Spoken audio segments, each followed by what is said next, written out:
ಓಂ ನಮಃ ಶಿವಾಯ. ವೀಕ್ಷಕರೇ, ಶನಿಗ್ರಹದ ಬಗ್ಗೆ ತಿಳಿಸ್ತಾ ಇದ್ವಿ.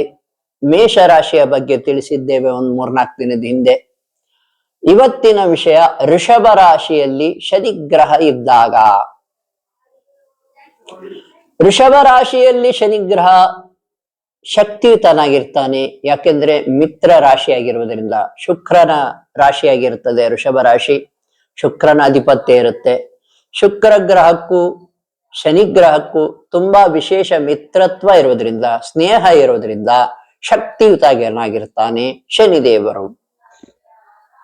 ಆದರೆ ಯಾರ್ದಾದ್ರೂ ಜಾತಕದಲ್ಲಿ ಶನಿದೇವರು ಋಷಭ ರಾಶಿಯಲ್ಲಿದ್ದು ತೊಂದರೆ ಕೊಡ್ತಾ ಇದ್ರೆ ಏನ್ ಮಾಡಬೇಕು?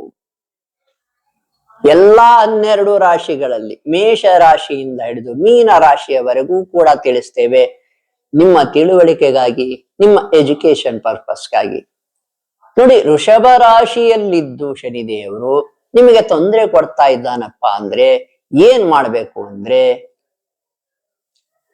ವಿಶೇಷವಾದ ಒಂದು ರತ್ನ, ಏನು ನೀಲಿ ರತ್ನ ಬರುತ್ತೆ, ಹಳ್ಳು ಅಂತ ಏನ್ ಕರಿತೇವೆ, ಜಮ್ ಸ್ಟೋನು.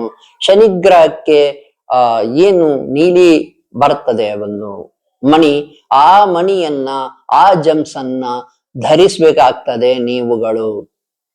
ಚೆನ್ನಾಗಿರುವ ಒಂದು ಜಮ್ ಸ್ಟೋನ್ ಅನ್ನೇ ಧರಿಸ್ಬೇಡಿ.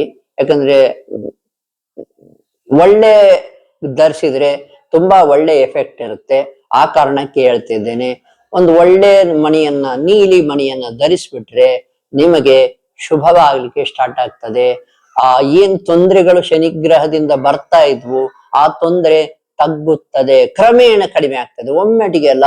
ಯಾಕಂದ್ರೆ ಶನಿದೇವರು ಏನ್ ಕೊಡ್ತಾರೆ ಅದು ಸ್ವಲ್ಪ ತುಂಬಾ ತಡವಾಗಿ ಕೊಡ್ತಾರೆ.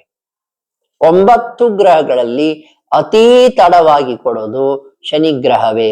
ತುಂಬಾ ಸ್ಲೋ ಆಗಿ ಮೂವ್ ಆಗೋದು ಕೂಡ ಶನಿಗ್ರಹವೇ. ಅತೀ ಮಂದಗತಿಯಲ್ಲಿ ನಡೆಯುತ್ತಾನೆ ಶನಿಗ್ರಹ.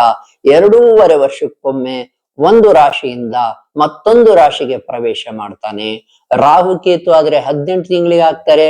ಗುರು ಆದ್ರೆ ಹೆಚ್ಚು ಕಡಿಮೆ 1 ವರ್ಷಕ್ಕೆ ಒಂದು ರಾಶಿಯಿಂದ ಒಂದು ರಾಶಿಗೆ ಪ್ರವೇಶ ಮಾಡ್ತಾರೆ.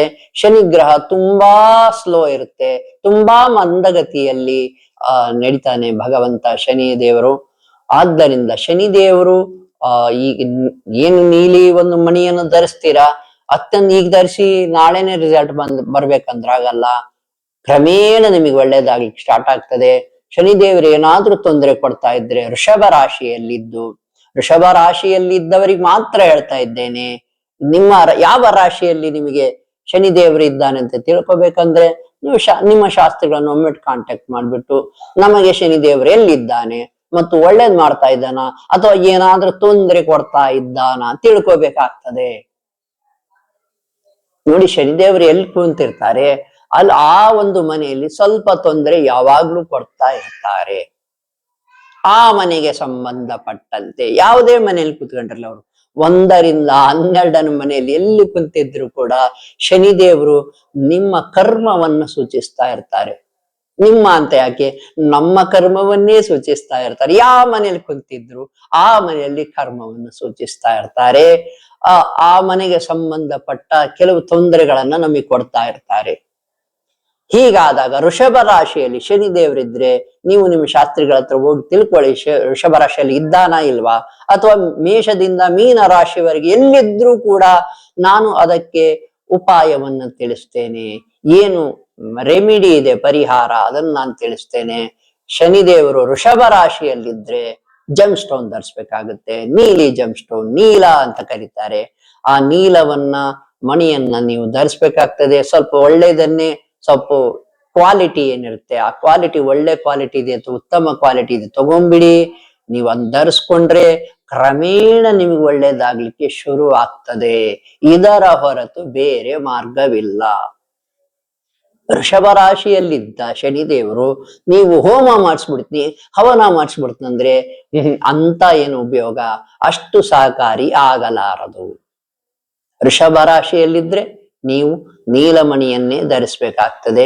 ಇದು ನಿಮಗೆ ಗೊತ್ತಿರಲಿ. ಋಷಭ ರಾಶಿಯಲ್ಲಿ ಯಾವಾಗಿದ್ದಪ್ಪ ಅಂದ್ರೆ ಹೆಚ್ಚು ಕಡಿಮೆ 1972 ಅಲ್ಲಿದ್ದ, 73 ಅಲ್ಲಿದ್ದ, 72 73 ಅಲ್ಲಿ ಹೆಚ್ಚು ಕಡಿಮೆ. ಎಕ್ಸಾಕ್ಟ್ಲಿ ಹೇಳಲ್ಲ, ಯಾಕಂದ್ರೆ ಹಿಂದೆ ಮುಂದೆ ಆಗ್ತಾ ಇರ್ತಾರೆ ಅವರು ಶನಿದೇವರು. ಎಲ್ಲಾ ಗ್ರಹಗಳು ಹಿಂದೆ ಮುಂದೆ ಆಗ್ತಾ ಇರ್ತವೆ. 72 ಮತ್ತು 73 ಅಲ್ಲಿದ್ದ. ಮತ್ತು 2000 ಇಸವಿ ಸ್ವಲ್ಪರಲ್ಲಿ 2001 2002 ಇದರಲ್ಲೂ ಕೂಡ 2001 2002 ಹೆಚ್ಚು ಕಡಿಮೆ ಇಲ್ಲಿಯೂ ಕೂಡ ಋಷಭ ರಾಶಿಯಲ್ಲಿ ಶನಿದೇವರಿದ್ದಾರೆ. ಯಾರ್ಯಾರು ಇಲ್ಲಿ ಹುಟ್ಟಿದ್ದೀರಾ ನೋಡ್ಕೊಳ್ಳಿ. ಶನಿದೇವರು ಏನಾದ್ರೂ ತೊಂದರೆ ಕೊಡ್ತಾ ಇದ್ರೆ ಈ ನೀಲಮಣಿಯನ್ನ ನೀವು ಧರಿಸಬಹುದು.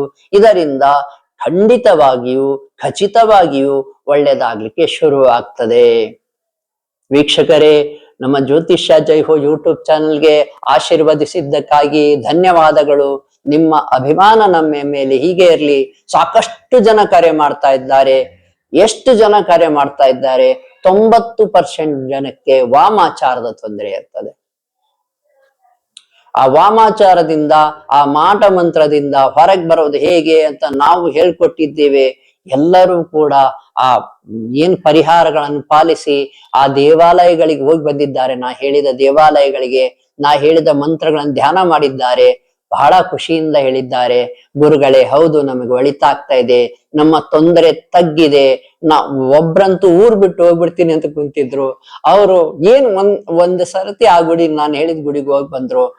ಹೋಗಿ ಬಂದು, ಗುರುಗಳೇ ಆ ಗುಡಿಯಲ್ಲಿ ತುಂಬಾ ಶಕ್ತಿ ಇದೆ, ನಾನು ಊರ್ ಬಿಟ್ಟು ಹೋಗೋ ಅವಶ್ಯಕತೆ ಇಲ್ಲ, ನನ್ನ ಶತ್ರುಗಳಿಗೆ ನಾನು ಹೆದರೋದಿಲ್ಲ, ಆ ಹೆದರಿಕೆನೇ ದೂರ ಆಗ್ಬಿಟ್ಟಿದೆ ಅಂತ ಹೇಳಿದ್ರು. ಭಗವಂತನ ಅನುಗ್ರಹ ಎಲ್ಲರಿಗೂ ಇರ್ಲಿ. ನಿಮಗೂ ಏನಾದ್ರೂ ತೊಂದರೆ ಇದ್ರೆ ನಮಗೆ ಕರೆ ಮಾಡಬಹುದು. ಶುಭವಾಗಲಿ.